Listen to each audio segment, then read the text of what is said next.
Nobody saw this storm building. Not the analysts, not the coaches, not the voices who've spent their entire careers trying to read where professional tennis is moving. And the deeper you stare into what's suddenly unfolding, the stranger it becomes because nothing about this obeys the script. There's a 20-year-old player ranked outside the top 30. 0 Grand Slam finals, 0 Grand Slam titles. And still, when tournament directors sit down to shape the schedule, her match takes center stage not because of her ranking, not because of overflowing trophy shelves, because if they push her match later, thousands of fans disappear before the top seeds even step onto court while the noise inside the stadium suddenly changes. That's not rumor. That's reality. That is the living heartbeat of the WTA Tour in 2026. And the people steering this sport are caught somewhere between excitement and absolute confusion trying to understand it. Her name is Alexandra Eala. But before we move another inch, stop for 1 second because the real question here isn't how talented she is. That question almost feels far too easy. The real question, the one quietly stealing sleep from tennis insiders at night. How does someone become the center of a global sport before capturing the prize that global sports demand first? How do you grow larger than champions before even becoming one yet? And the further you chase that answer, the more you realize this was never really a tennis story at all. It's a story about identity, about power, and about what fame truly means in a world refusing the old rules. And it begins in the last place anyone expected. The Philippines is not a tennis nation. Say that inside any press box, any commentary booth, any coaching clinic in the world, and people will nod. Not to be harsh, simply because history says so. The foundation, it never existed. The development pathways that carry players from neighborhood courts into Grand Slam stages, the same system Spain and the United States and the Czech Republic built across generations. Those pathways were missing. Filipino sports culture survives on 2 things: basketball and boxing. Both have created icons of mythical proportions. But tennis felt like something you watch television from an entirely different universe. So when a young girl from Manila began showing something scouts couldn't fully describe as promising because promising felt far too small, the story was already becoming strange. Then it transformed into something bigger. Rafael Nadal. 22 Grand Slam titles. Widely recognized as the fiercest competitor the sport has ever witnessed. He personally opened the doors of his academy in Mallorca to this teenage girl. If you understand tennis culture, you understand exactly what that moment truly means. Nadal doesn't hand out opportunities as gifts. He doesn't place his name beside players out of simple kindness. When he studies a young athlete and says, "This person belongs here," he is placing a piece of his own legacy directly on that decision. The tennis world noticed, and then it watched because the Nadal Academy had developed talented players before. Players who trained within that same environment, absorbed the same mentality of ruthless baseline battles and mental strength, and then quietly faded into the middle ranks of professional tennis, never fully breaking through. The doubters were waiting. They had seen this story before. They already had the folder stamped "beautiful prospect." Never fully arrived. Then 2022 exploded. U.S. Open Junior Girls Singles Final. The hard courts of Flushing Meadows under the New York lights. And Alexandra Eala, this young player from a country that had never produced a Grand Slam champion at any level, walks onto that court and wins. First Filipino in history to capture a Grand Slam title. Full stop.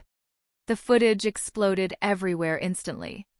But here's the part that mattered more than anything else. It didn't just travel through tennis fans. It reached millions of Filipinos who had never watched a single match before in their lives. People staring at a 20-second clip on a cracked phone screen after midnight with tears falling down their faces, not completely understanding why they were even crying. That reaction, that exact emotional response from people who never even followed the sport becomes the first piece to understanding everything that happened after. Because what unfolded in New York wasn't simply a score appearing on a board. It was a moment of representation.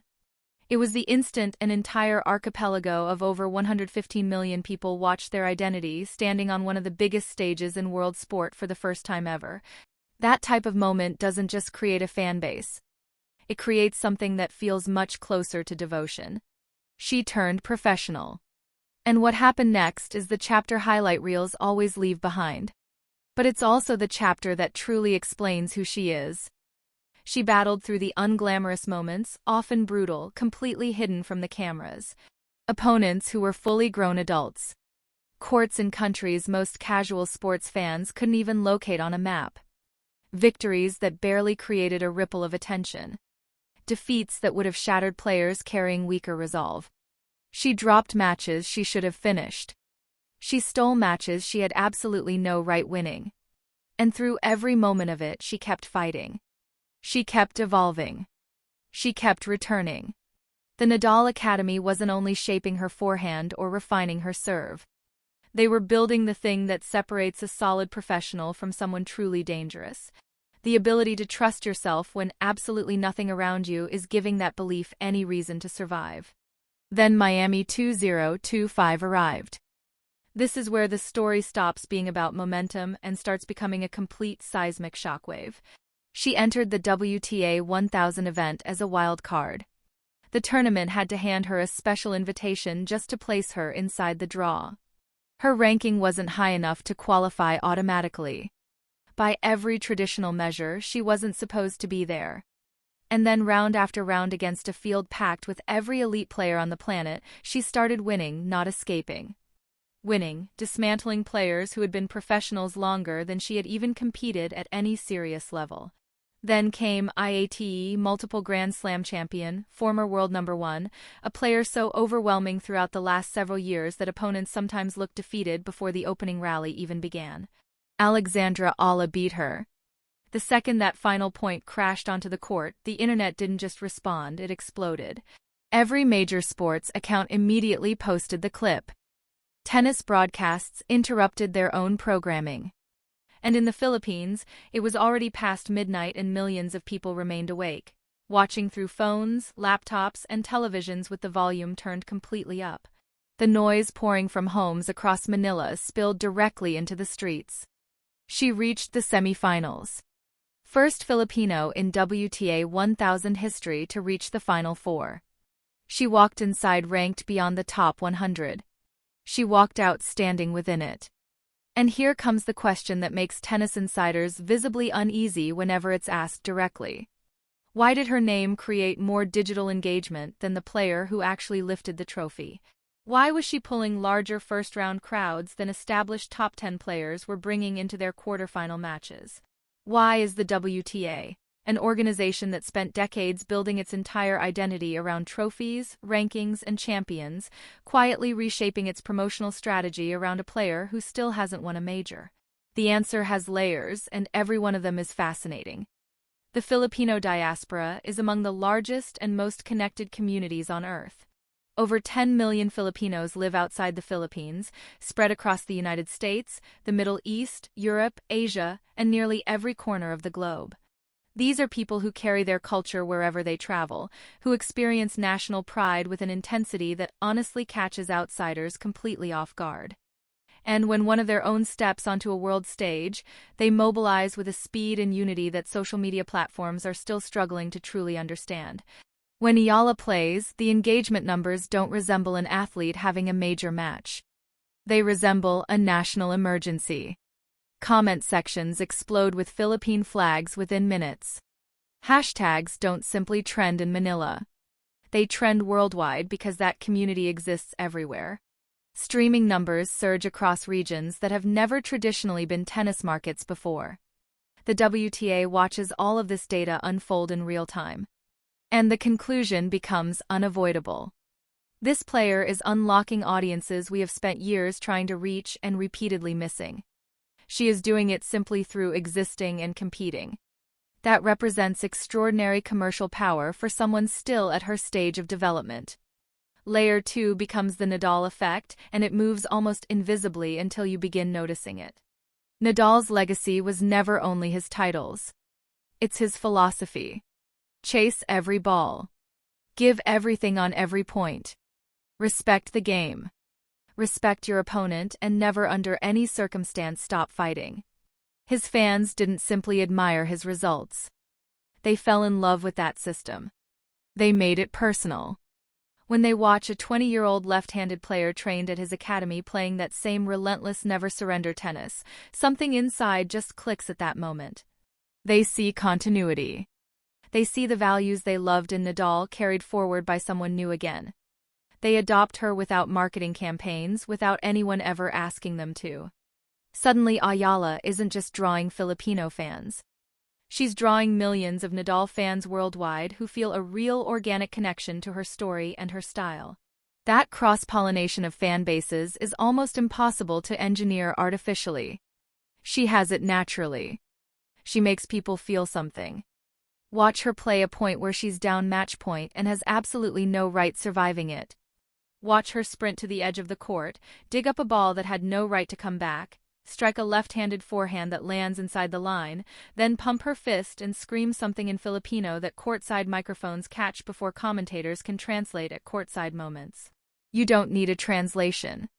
You feel it. That is a player who is completely entirely present in every single moment.